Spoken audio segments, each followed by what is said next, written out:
Time to round up another important topic from the week. The Texas primary is just about 10 days away, and the race for two statewide races is turning ugly. This week, we learned that Republican Lieutenant Governor candidate Dan Patrick had allegedly hired an undocumented immigrant when he owned a sports bar back in the 1980s. Primary rival Jerry Patterson unearthed the revelations with the help of a private investigator. Meantime, who will advocate for NASA now that Steve Stockman has left that seat empty? We're talking the Texas primary this half hour, and we want to know what you think. You can share your thoughts on our Facebook and Twitter pages. In our newsroom, again, we have our legal analyst, Chris Tritico, our news analyst, Mustafa Tamiz, and in the middle there, our public policy analyst, Jackie Bally. All right, good to see you guys again. So let's talk about the Dan Patrick controversy first. What does this mean for the race?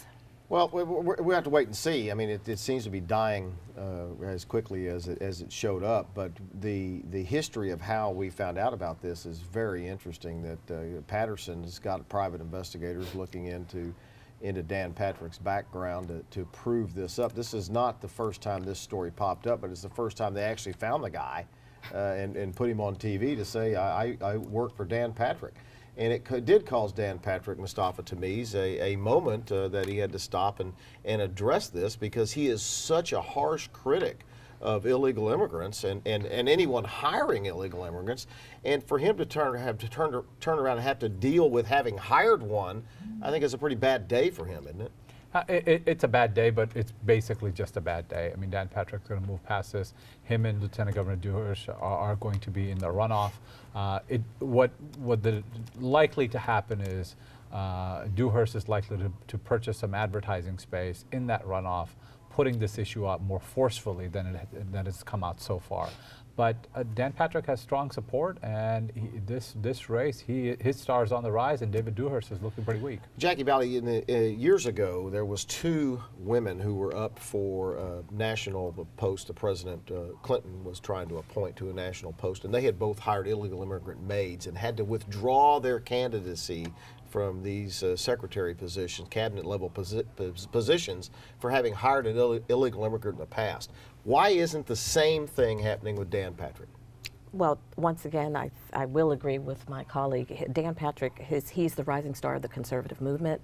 But this so we excuse it? No, I will answer your question. It happened 30 years ago. And actually, with this particular gentleman that Mr. Patterson has brought to the forefront, he did present a false Social Security card and a false worker ID.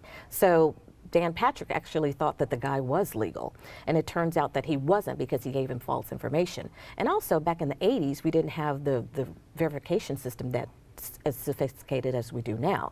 So Dan can say, look, this gentleman gave me information that we thought was true and accurate, and the fact that he lied and it was false information, I can't be held responsible for that. And that's what's sticking. Is that going to change if it turns out that Dan Patrick knew that this guy or these other ones they're looking for were illegal?